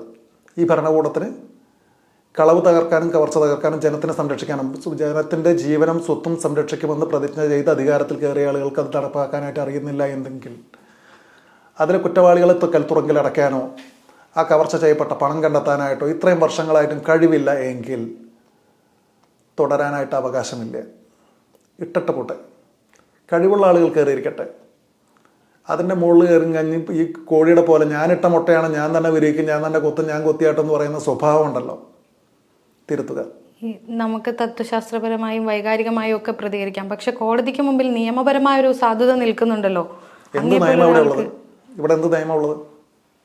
അങ്ങേപ്പോലൊരാള് ഞാൻ ചോദിക്കുന്നു, നിങ്ങൾക്കറിയാമോ രഞ്ജൻ ഗൊഗോയ് ആരാണ്? അയാളെ ഞാൻ പേരെന്നെ വിളിക്കാം. അയാളെ ഞാൻ ജസ്റ്റിസ് എന്ന് വിളിക്കില്ല. രഞ്ജൻ ഗൊഗോയ് ആരാണ്? നമ്മുടെ പരമോന്നത നീതിപീഠം സുപ്രീം കോർട്ടിൻ്റെ ചീഫ് ജസ്റ്റിസ് ആയിരുന്നു കുറേ നാൾ അദ്ദേഹം. എത്ര പെൻഷൻ ഉണ്ടാവും? റിട്ടയർ ആയിട്ടുള്ള ജസ്റ്റിസിനെയും ജസ്റ്റിസ് എന്ന് തന്നെയാണ് വിളിക്കുക മരിക്കും വരെ. റിട്ടയർ ആയിട്ടുള്ള മാർപ്പാപ്പനെ പോപ്പ് തന്നെയാണ് വിളിക്കുക, പോപ്പ് എമിരറ്റസ്. റിട്ടയർ ആയിട്ടുള്ള ബിഷപ്പിനെ മരിക്കും വരെ അയാൾ ബിഷപ്പാണ്. തിരിച്ച് ആ ചീഫ് ജസ്റ്റിസ് ഇപ്പോൾ 3 മാസം കഴിഞ്ഞ വഴി അയാൾ ഭരിക്കുന്ന പാർട്ടിയുടെ MP സീറ്റ് എന്ത് നെറികെട്ട മനുഷ്യനാണ് അയാൾ. ഓക്കെ, അതുപോലെയുള്ള ആളുകൾ ആ പ്രൊമോഷൻ കിട്ടാൻ വേണ്ടിയിട്ട് കാത്തിരിക്കുന്ന ആളുകളാണ് ഇപ്പോഴും ഇരിക്കുന്നതെങ്കിൽ ഞാൻ അതിൽ നീതിയൊന്നും പ്രതീക്ഷിക്കുന്നില്ല. ഞാൻ തയ്യാറാണ്. അവരെന്നെ വിധിച്ചില്ലെങ്കിൽ സ്വയം വിധിക്കാൻ ഞാൻ തയ്യാറാണ്. അതൊരു ഭീരുത്വല്ലേ? അല്ലല്ലോ. ഞാൻ തകർന്ന് വീഴുമ്പോൾ, അപകടത്തിൽപ്പെട്ട് മരിച്ചു എന്ന് പറഞ്ഞു കഴിഞ്ഞ് വഴിയിലുള്ള ആളുകൾ മുഴുവൻ ഇട്ടിട്ട് പോകുമ്പോൾ എൻ്റെ മോൻ 1.5 വയസ്സാണ്, മോക്ക് വയറ്റിൽ 3 മാസമാണ്. അത് ഇന്നിപ്പോൾ അവർക്ക് 22ഉം 20ഉം വയസ്സുണ്ട്. നിങ്ങളൊരു വളർന്ന് മുറ്റിയ മരത്തിന് തലപ്പ് വെട്ടിക്കൊടുക്കൂ, അതിൻ്റെ കമ്പ് വെളിച്ചം കിട്ടുമ്പോൾ അത് കമ്പ് ബലമായിട്ട് വരും, കമ്പ് വളരാൻ പഠിക്കും. ഞാനതേ ചെയ്യുന്നുള്ളൂ. മക്കളുടെ സമയമായി. ഇനി എനിക്ക് അവരെ പഠിപ്പിക്കാനൊന്നുമില്ല. അവരെ കോളേജിൽ പഠിക്കണം. ഞാൻ വിചാരിച്ചു കൊടുത്ത് പഠിപ്പിക്കാൻ എനിക്ക് പറ്റിയിട്ടില്ല. എൻ്റെ കയ്യിൽ പൈസ ഉണ്ടായിരുന്നില്ല ആ സമയത്ത്. ഇപ്പോൾ അവരെ PG ചെയ്യുന്ന സമയത്ത് അവർക്ക് ബെറ്റർ ഇൻസ്റ്റിറ്റ്യൂട്ട് കൊടുക്കാനായിട്ട് എനിക്ക് പറ്റിയിട്ടില്ല. എങ്കിലും അവർക്ക് ജീവിച്ചു പോകാവുന്ന എന്തെങ്കിലും ജോലി അവർക്ക് ചെയ്യാം. പിന്നെ അവർ പഠിച്ചത് മോശമായിട്ട് പഠിച്ചു എന്ന് ഞാൻ തോന്നിയിട്ടില്ല, മോശമായിട്ട് പഠിപ്പിച്ചു എന്നും തോന്നിയിട്ടില്ല. വളർന്നു വരട്ടേനെ. ഓരോ തലപ്പും സ്വന്തമായിട്ട് എക്സിസ്റ്റൻസ് ഉണ്ടാക്കണം. അതതിൻ്റെ പേരിൽ നിന്ന് അത് വലുതാവണം. അവർ വലുതാവട്ടെ. എനിക്ക് ഇനി ഇവിടെ ജോലി ചെയ്യാനാവുന്നില്ല, നിലനിൽക്കാനാവുന്നില്ല. ഞാൻ ആഗ്രഹിച്ച പോലെ, ഞാൻ തമ്മടുത്തറല്ല ആഗ്രഹിക്കുന്നത്, അതുപോലെ എനിക്ക് ജീവിക്കാനാവുന്നില്ല എങ്കിൽ, എനിക്ക് കിട്ടേണ്ട നീതി നിഷേധിക്കപ്പെടുന്നുവെങ്കിൽ, ഈ ഭരണകൂടത്തിന് കീഴിൽ, ഈ നീതിന്യായ വ്യവസ്ഥയ്ക്ക് കീഴിൽ പൗരനായിട്ട് ഇരിക്കാനായിട്ട് യാതൊരു സുഖം എനിക്ക് തോന്നുന്നില്ല. നിങ്ങൾക്കുണ്ടെങ്കിൽ നിങ്ങളിവിടെ ഇരുന്നോളൂ. നിങ്ങളോട് എല്ലാവരോടും കൂടി ആത്മഹത്യ ചെയ്യണമെന്ന് ഞാൻ പറഞ്ഞില്ലല്ലോ. എൻ്റെ ഇതിന്, മരണത്തിന് നിങ്ങളെല്ലാം ഒത്തെൻ്റെ കൂടെ കുടിയിലേക്ക് വരണമെന്നോ നിങ്ങളെല്ലാം മരിക്കണമെന്നോ ഞാൻ പറഞ്ഞിട്ടില്ലേ. ഇത്രയും കോടി ജനം കൂടെ ബാക്കിയില്ലേ? ഭൂമിക്ക് ഒരു അംശം പോലും വ്യത്യാസം വരില്ലേ? ഒരു പൊതുനീതിബോധം ഉണ്ടാക്കാനായിട്ട് സഹായമെങ്കിൽ ഞാൻ തയ്യാറാണ്. ആരെങ്കിലും തയ്യാറാണ്? ഞാൻ നേരത്തെ പറഞ്ഞു, കാലാൾ ഒരു സൈന്യമാണ്, കാലാൾ ഒരു രാജ്യമാണ്, ഒരു രാജ്യത്തിൻ്റെ റെപ്രസെൻറ്റേറ്റീവാണ് മുന്നിൽ നിൽക്കുന്ന ആ പടയാളി. ഒരു പടയാളിക്ക് ഒരു ധർമ്മമുണ്ട്, ഒരു ബോധമുണ്ട്, അയാൾക്കൊരു ലക്ഷ്യമുണ്ട്. ഒരു പടയാളി വീണതിൻ്റെ മുകളിൽ കൂടെയാണ് രാജ്യം അതിൻ്റെ ജയം പിടിച്ചെടുക്കുക. അതെനിക്ക് ചെയ്യാനായെങ്കിൽ, എൻ്റെ കൂടെയുള്ള സഖാക്കളെ എനിക്കൊരു ഉണർത്തുപാട്ടാവാനായെങ്കിൽ, ഈ കഴിവേറി എന്ന് പറഞ്ഞ സാധനമുണ്ട്, ഞാൻ കഴിവേറാൻ തയ്യാറാണ്. യാതൊരു വിഷമമില്ലാണ്ട്. കഴിഞ്ഞ കുറച്ച് നാളുകളായിട്ട് നടത്തുന്ന ഈ ഒറ്റയാൾ പോരാട്ടം അവസാനിപ്പിക്കും എന്ന് പറയുന്നത് തന്നെ ഒരു കേൾക്കുമ്പോൾ തന്നെ നമുക്കത് ഉൾക്കൊള്ളാൻ പറ്റാത്തൊരവസ്ഥ. ഒറ്റയാൾ പോരാട്ടമല്ലല്ലോ. ആ കരുവന്നൂരത്തെ ഓരോ നിക്ഷേപകനും, ഓരോ ലോണീസും, കടമെടുത്ത ആളുകളും അനുഭവിക്കുന്ന പുലഭ്യമുണ്ടല്ലോ. ഈ ഒരു വൃത്തികെട്ട അഡ്മിനിസ്ട്രേഷൻ്റെ ബലത്തിലാണ് ആളുകൾ ഇപ്പോഴും അവിടെ, ഈ ജീവനക്കാർ കൃത്യമായിട്ട് പറഞ്ഞ അവിടെ ഒരു മാനേജറുടെ നേതൃത്വത്തിലാണ്. പിന്നെ ഇപ്പോൾ അവിടെ 3 അഡ്മിനിസ്ട്രേറ്റർമാരുണ്ട്. അഡ്മിനിസ്ട്രേറ്റീവ് കമ്മിറ്റി ആരാണെന്ന് ചോദിച്ചിട്ടുണ്ടെങ്കിൽ ഒരു 3 പേരും സഹകാരികളല്ല. ഒരാളൊരു റിട്ടയർഡ് ഫെഡറൽ ബാങ്ക് ഉദ്യോഗസ്ഥൻ, ഒരാളൊരു വക്കീൽ, ഒരാളൊരു പാർട്ടിക്കാരൻ. ഞങ്ങളാരും ഇവരെ നിശ്ചയിച്ചിട്ടില്ല, നിയമിച്ചിട്ടില്ല. ആരാണ് ഇവരെ നിശ്ചയിച്ചത്? കരുവന്നൂർ ബാങ്കിൽ അവിടുത്തെ നിക്ഷേപകർക്ക് ഇത്രയധികം പ്രതിഷേധമുണ്ട്, ഇത്രയധികം നഷ്ടമുണ്ട്, കവർച്ച ചെയ്യപ്പെട്ടു എന്നുണ്ടെങ്കിൽ സഹകരണ മന്ത്രി ഇതുവരെ കരുവന്നൂരിലെ നിക്ഷേപകരെ കണ്ടിട്ടുണ്ടോ? അയാൾ അവിടെ ഇവിടെ നിന്ന് സ്റ്റേറ്റ്മെൻറ്റ് കൊടുക്കുന്നത് എങ്ങനെയാണ്? ഒരു സ്റ്റുഡിയോയിൽ കയറി നിന്ന് കഴിഞ്ഞ് കരുവന്നൂരിൽ നിന്ന് നിക്ഷേപകരുടെ പ്രശ്നം തീർത്തു, അവിടെ പ്രശ്നമില്ല, ഞാനൊരു വലിയ സംഭവമാണെന്ന് പറയുന്ന വാസവൻ്റെ പോഴത്തുണ്ടല്ലോ, അത് വേണ്ട. അവിടെ വരട്ടെ, അവിടുത്തെ നിക്ഷേപകരെ കാണട്ടെ, അവരെ പരാതി കേൾക്കട്ടെ. ശമ്പളം വാങ്ങുന്നില്ലേ മിനിസ്റ്ററായിട്ട്? നമ്മളാ കൊടുക്കുന്ന ശമ്പളം. അതിന് മറുപടി വേണം, അതിന് ജോലി ചെയ്യണം.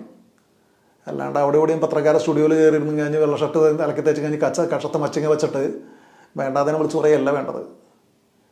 അയാളൊരു മാർക്സിസ്റ്റ് പാർട്ടിയുടെ സഖാവാണെങ്കിൽ അയാൾ മാർക്സിസ്റ്റിൻ്റെ മറുപടി കാണിക്കണം, ഉത്തരവാദിത്തം കാണിക്കണം. അതാണ് ഈ 95% പ്രതീക്ഷിക്കുന്ന സാധനം. അല്ലെങ്കിൽ ആർക്കും താല്പര്യമൊന്നുമില്ല. പാർട്ടി പറയുന്ന അനുസരിക്കുന്നു എന്നുള്ളത് കൊണ്ട് അത് അടിമത്തായിട്ട് ആരും ധരിക്കരുത്. ഈ നിക്ഷേപകർക്ക് കുറേയൊക്കെ കൊടുത്തു തുടങ്ങി എന്ന് പറഞ്ഞ വാർത്തകൾ വരുന്ന സാഹചര്യത്തിൽ എന്താണ് അതിനകത്ത് കൃത്യം സംഭവിക്കുന്നത്? അവിടെ എനിക്ക് പൈസ തന്നിട്ടുണ്ടോ? തന്നെങ്കിൽ ഞാൻ എന്തിനു സംസാരിക്കണം? എനിക്ക് പൈസ അവർ തരാനുണ്ടോ? എനിക്ക് അവരെ വിശ്വാസമില്ല. കരുവന്നൂർ ബാങ്കിനെ വിശ്വസിച്ച ഞാൻ തന്നെ പറയുന്നു, എനിക്കിപ്പോൾ വിശ്വാസമില്ല എൻ്റെ പണം തിരിച്ചു തരിക.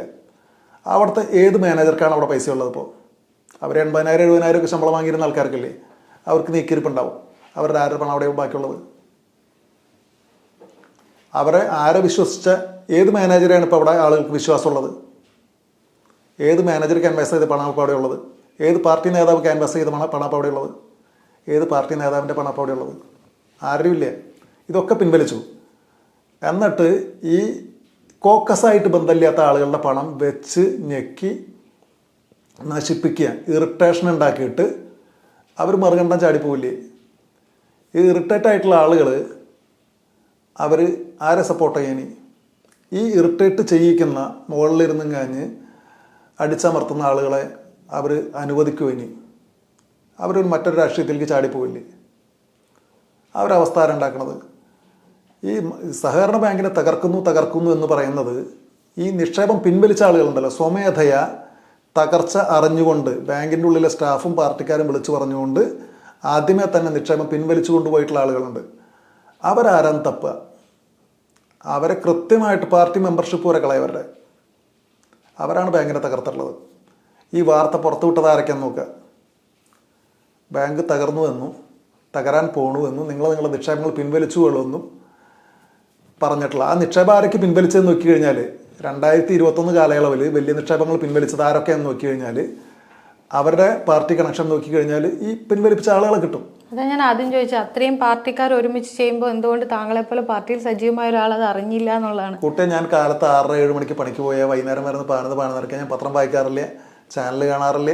അല്ലാതെ വാർത്തയിലൂടെ അല്ലാതെയും അറിയാലോ പാർട്ടിയിൽ നിൽക്കുന്ന ഒരാളെന്ന നിലയിൽ. ഒന്ന് എനിക്ക് ഈ പണിക്കാരായിട്ടാണ് ഈ സംഗതി കൂടുതൽ. ഇപ്പം ഞാൻ 8 വർഷം കിടപ്പിലായിരുന്ന ആളാണ്.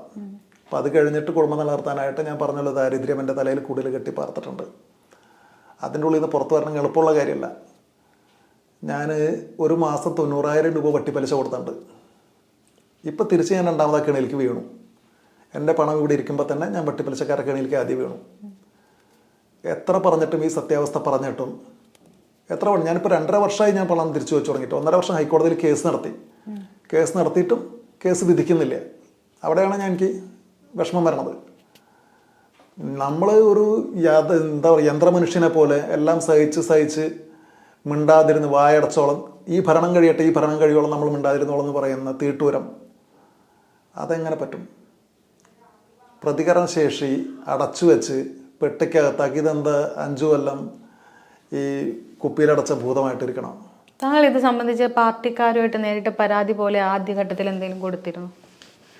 ഇങ്ങനൊരു സംഭവമുണ്ട്, ഞാനിങ്ങനൊരു തട്ടിപ്പിന് ഇരയായി, അല്ലെങ്കിൽ എനിക്കത് പിൻവലിക്കണം, അങ്ങനെയുള്ള ഘട്ടത്തിലൊക്കെ പാർട്ടിയുമായിട്ട് എന്തെങ്കിലും നേരിട്ട് ഒരു കമ്മ്യൂണിക്കേഷൻ ഉണ്ടായിരുന്നു? പാർട്ടി ഒരിക്കലും ഒരു വ്യക്തിയല്ലല്ലോ. പാർട്ടിക്ക് അതിൻ്റെ കമ്മിറ്റികളിൽ അതത് ആളുകളുണ്ട്. ആ ആളുകളോടൊക്കെ കൃത്യമായിട്ട് പറഞ്ഞിട്ടുണ്ട്. അവിടെയുള്ള നേതാക്കളാരോ അവരൊക്കെ ചെറുപ്പം തൊട്ട് തന്നെ അറിയുന്ന ആളുകളാണ്. അവരോട് കൃത്യമായിട്ട് പറഞ്ഞിട്ടുണ്ട്. ആരും ഇടപെട്ടിട്ടില്ല. 2 തവണ എന്നോട് ചൂടാവും മീൻസ് എന്നോട് ദേഷ്യപ്പെട്ട് സംസാരിച്ചിട്ടുണ്ട്. അതൊന്നും കിട്ടില്ല എന്നുള്ള മട്ടിൽ. പൈസ ഇപ്പോഴൊന്നും കിട്ടില്ല എന്നാണ് പറയണത്. അപ്പോൾ എൻ്റെ നല്ല സുഹൃത്തുക്കളും സഖാക്കളും ആയതുകൊണ്ട് ഞാൻ അവരുടെ പേര് പറയുന്നില്ല. ഇനി ഇപ്പോൾ ഉത്തരവാദിത്തമുള്ള ചുമതലകളിരിക്കുന്ന ആൾക്കാരെ ഞാനായിട്ട് ഇനി നശിപ്പിച്ചു എന്ന് പറയണ്ട. കാരണം താങ്ങി നിർത്തേണ്ട ബാധ്യത ഒന്നും എനിക്കില്ല കേട്ടോ. കാരണം എന്നെ സഹായിക്കണ്ട മീൻസ് തെറ്റ് കണ്ടാൽ ആ തെറ്റ് തിരുത്താനായിട്ടുള്ള ബാധ്യത പോലും കാണിക്കാത്ത ആളുകളാണ്. അടുത്ത വലിയ പൊസിഷൻസൊക്കെ സ്വപ്നം കണ്ട് ഉറങ്ങുന്ന ആൾക്കാരാണ്. എനിക്ക് സ്വപ്നമല്ലേ, ഞാൻ സ്വപ്നം കാണാറുള്ള ആകെ എൻ്റെ അമ്മേനെയാണ്. ഞാൻ ഈ കസേരയൊന്നും സ്വപ്നം കാണാറില്ല. ഇവർ അജൈവമായിട്ടുള്ള കറങ്ങുന്ന കസേരയൊക്കെയാണ് ഇവർ സ്വപ്നം കാണുന്നത്. അപ്പോൾ ഞാൻ സ്വപ്നം കാണാൻ എൻ്റെ അമ്മേനെയാണ്. എൻ്റെ പഴയ വീടുണ്ട് ഒരെണ്ണം, നടുത്തളായിട്ട് കുഴിയിൽ ഞങ്ങൾ 4 സൈഡിൽ നിന്ന് ഇരുന്ന് ഊണ് കഴിക്കുന്ന ഒരു സാധനം. അതൊക്കെയാണ് ഞാൻ ഇടയ്ക്ക് സ്വപ്നം കാണാറ്. അതെൻ്റെ മീൻസ് അതിനോടുള്ള ഇഷ്ടക്കൂടുതൽ കൊണ്ടാവാം. അപ്പം ഈ വക വലിയ സ്വപ്നങ്ങളില്ലാത്തത് കൊണ്ട് സ്വപ്നം കണ്ടുറങ്ങണവരെ ഞാനായിട്ട് ശല്യപ്പെടുത്തുന്നില്ല. തെരഞ്ഞെടുപ്പ് വരാൻ പോകാണല്ലോ. അപ്പോൾ കരുവന്നൂർ എന്തായാലും തെരഞ്ഞെടുപ്പിലൊരു ചർച്ചാ വിഷയം തന്നെയാണ്, അത് സംശയമൊന്നുമില്ല.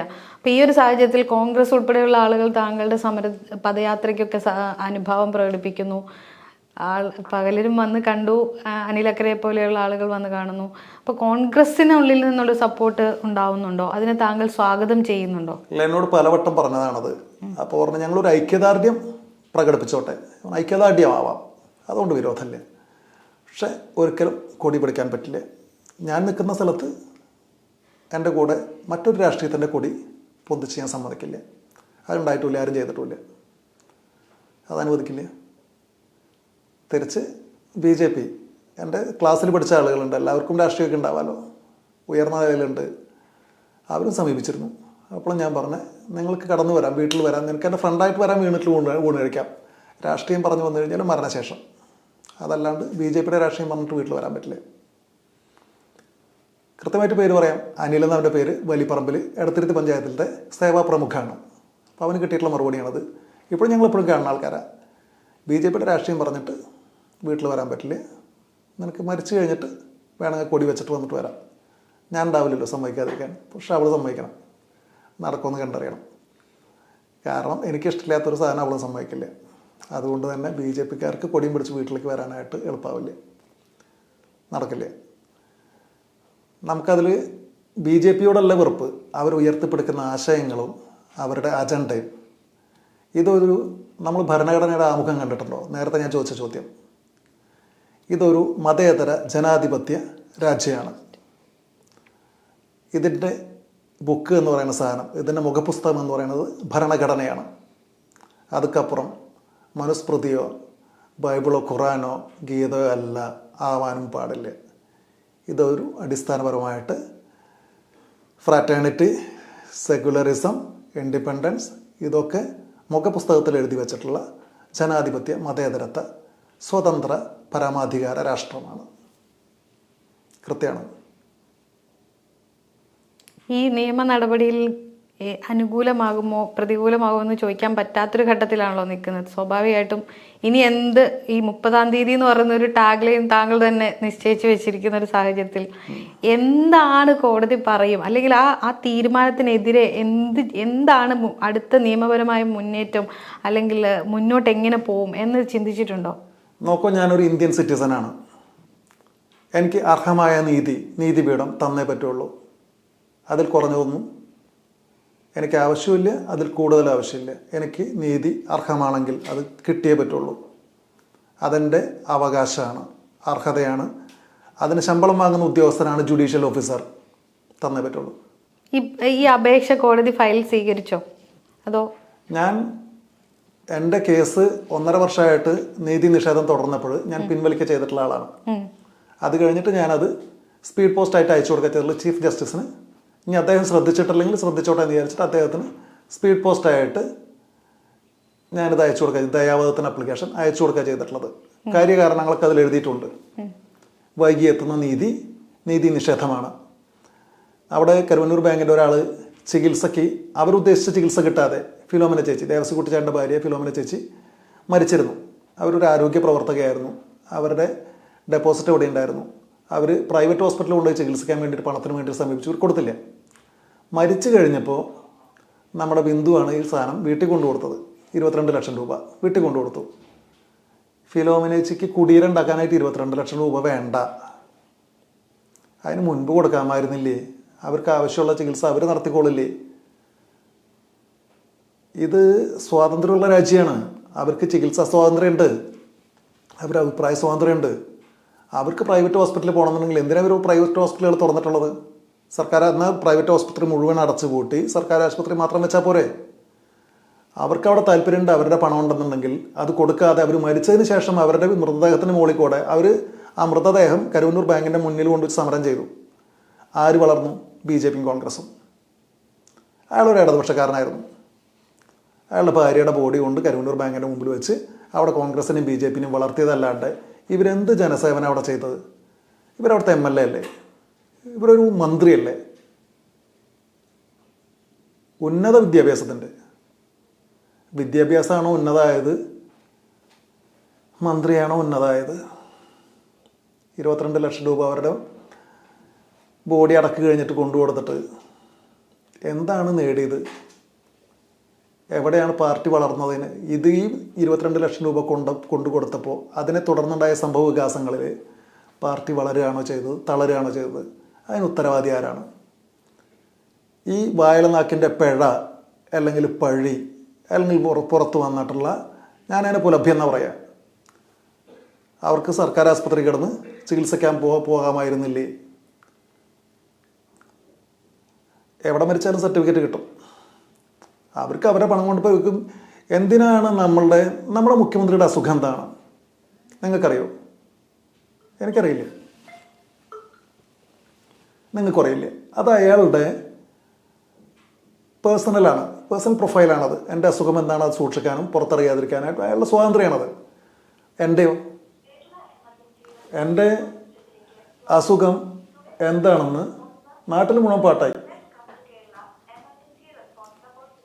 എൻ്റെ അസുഖം എന്താ നാട്ടിൽ മുഴുവൻ പാട്ടാണ്. എനിക്ക് 2 തവണ ട്യൂമർ വന്ന് 21 സർജറി കഴിഞ്ഞു. ഇതൊക്കെ നാട്ടിൽ മുഴുവൻ പാട്ടാണ്. എൻ്റെ വ്യക്തി സ്വാതന്ത്ര്യം എവിടെയാണ് സൂക്ഷിക്കപ്പെട്ടത്? കരുവന്നൂർ ബാങ്കിൽ നിന്ന് പണം കിട്ടണമെങ്കിൽ അസുഖത്തിൻ്റെ ട്യൂമറിൻ്റെ CD-യും സ്കാനും റിപ്പോർട്ടും MRI സ്കാൻ റിപ്പോർട്ടും എല്ലാം കൂടി അവിടെ കൊണ്ടു കൊടുക്കണം. അവിടെ നിന്നാണ് ഈ സാധനം പത്രങ്ങളിൽ വാർത്തയാവണത്. എൻ്റെ വ്യക്തി സ്വാതന്ത്ര്യം എവിടെയാണ് സൂക്ഷിക്കപ്പെട്ടത്? എവിടെയാണ് ഹനിക്കപ്പെട്ടത്? ആരാണ് അതിന് കാരണക്കാർ? ഇതുവരെ ചിന്തിച്ചിട്ടുണ്ടോ? അത് പാർട്ടി ബ്രാഞ്ചിൽ ചർച്ച ചെയ്തിട്ടുണ്ടോ? തെറ്റാണ്, തെമ്മാടിത്തരാണ് ചെയ്തതെന്ന് ആരെങ്കിലും പറഞ്ഞിട്ടുണ്ടോ? അവിടെയാണ് ഞാൻ പറഞ്ഞത്, അടിമത്തമാവാം അളവിന്. കള്ളു കുടിക്കുന്ന പോലെ അത് മൂക്കറ്റാവരുത്. അതാണ് ഇപ്പോൾ ചെയ്തുകൊണ്ടിരിക്കുന്നത്. ആളുകൾ ഈ വോട്ട് ചെയ്തത്, എൻ്റെ കൈ ഇതുവരെ ഇടത്തോട്ടല്ലാണ്ട് വലത്തോട്ട് ചെരിഞ്ഞിട്ടില്ലേ? വലത്തോട്ട് ചെരിയേ പക്ഷെ നേരെ തിരിച്ച് എനിക്ക് പറയാനുള്ള അധികാരമുണ്ട്, അവകാശമുണ്ട്. നിങ്ങൾ തന്നെ ഏത് ബ്രെയിൻ മാപ്പിൽ ടെസ്റ്റിന് കൊണ്ട് കിടത്തിക്കോളൂ, എൻ്റെ വോട്ട് അരിവാൾ ചുറ്റിക്കൽമല്ലാണ്ട് മാറിപ്പോയിട്ടുണ്ടാവില്ല. എനിക്ക് നന്നായിട്ട് പറയാനായിട്ടുള്ള അധികാരമുണ്ട് ഇവരുടെ മുകളിൽ. എൻ്റെ വോട്ട് മാത്രമല്ല, ഇതുപോലത്തെ ഒരുപാട് വോട്ടുകളുണ്ട്. ഈ സഖാവ് BP നായരുണ്ടല്ലോ, BP നായർ ചെന്ന് പറയുന്ന ഒരു വീട്ടിൽ നിന്ന് വോട്ട് ചേറില്ല. BP നായർ മരിക്കുന്നതിന് മുൻപ് ഇപ്പോഴും പിടിച്ചു നടക്കും. BP നായരില്ലാണ്ട് ഒരു തെരഞ്ഞെടുപ്പിന് അവിടുത്തെ ആളുകൾ പോവില്ലേ? അതുപോലെ ഈ വോട്ട് ചെയ്യിക്കുന്ന ആൾക്കാർക്ക്, ഈ വലത്തോട്ട് ചെരിഞ്ഞ് കുത്താത്ത ആളുകൾക്ക് അധികാരമുണ്ട് പാർട്ടിയുടെ മുകളിൽ. EMS ഒളിവിൽ താമസിച്ചത് താങ്കളുടെ വീട്ടിലാണെന്ന് പറയുന്നു. അപ്പോൾ അത്രയും വലിയൊരു പാരമ്പര്യം, പാർട്ടി പാരമ്പര്യം ഉള്ള സ്ഥിതിക്ക് എന്തുകൊണ്ടാണ് പാർട്ടിക്കാർ ഇത്രയും അധികം താങ്കളുടെ കാര്യത്തിൽ ഇടപെടാതെ നിൽക്കുന്നത്? EMS എൻ്റെ അമ്മ വീട്ടിൽ ഒളിച്ച് താമസിക്കുമ്പോൾ അമ്മയ്ക്ക് 9 വയസ്സാണ്. 1948 പാർട്ടി നിരോധിക്കപ്പെട്ട കാലത്ത്. EMS മാത്രമല്ല, അന്ന് പാർട്ടി മീറ്റിങ്ങുകൾ എല്ലാവരും ഒരുമിച്ച് ഒളിച്ച് താമസിക്കില്ല. മീറ്റിങ്ങുകൾ കൂടാൻ വേണ്ടി മാത്രമാണ് എല്ലാവരും ഒത്തുകൂടുക. ബാക്കി പല വീടുകളിലായിരിക്കും. പെരിങ്ങാലക്കുടയിൽ ആ വീട്ടിൽ ടാണാവിനാകെ 100 മീറ്ററുള്ള വീട്ടിലേക്ക് അതിൻ്റെ മച്ചിൻ്റെ മുകളിലാണ് ഇരുന്നിരുന്ന മനുഷ്യൻ 1.5 മാസം. അത് അത്രയും സുരക്ഷിതമായിട്ടാണ് അപ്പം നോക്കിയിട്ടുള്ളത്. 9 വയസ്സാണ് അമ്മയ്ക്ക്. അമ്മയാണ് സ്ഥിരമായിട്ട് കഞ്ഞി കൊടുത്തിരുന്നത്. മച്ചിൻ്റെ മുകളിലേക്ക് കോണിയമ്മ, മുക്കിൽ ചാരി വെച്ച കോണിയമ്മ വെച്ചിട്ട്, മച്ച് വലിയ മച്ചല്ല, അത് ഉയരം കുറഞ്ഞ മച്ച, അതിൻ്റെ ഉള്ളായിരുന്നു മനുഷ്യൻ. അത് കൊടുത്തിരുന്നതാണ്. അത് നമ്മളാരോടും പ്രസിദ്ധപ്പെടുത്താറില്ല. ഞാൻ പറഞ്ഞു, നമുക്ക് EMS ഒളിവിലിരുന്നുകൊണ്ട് കമ്മ്യൂണിസം പകരമൊന്നുമില്ല. അതെങ്ങനെ ഉണ്ടാവണേ? അതെങ്ങനെ പാരമ്പര്യമാവണേ? പാർട്ടിയുടെ അനുഭവമുള്ള ആളുകളുടെ കൂറുണ്ടാവും, ഇഷ്ടം. അതെ, അങ്ങനെയുള്ളവരായിരിക്കുമല്ലോ.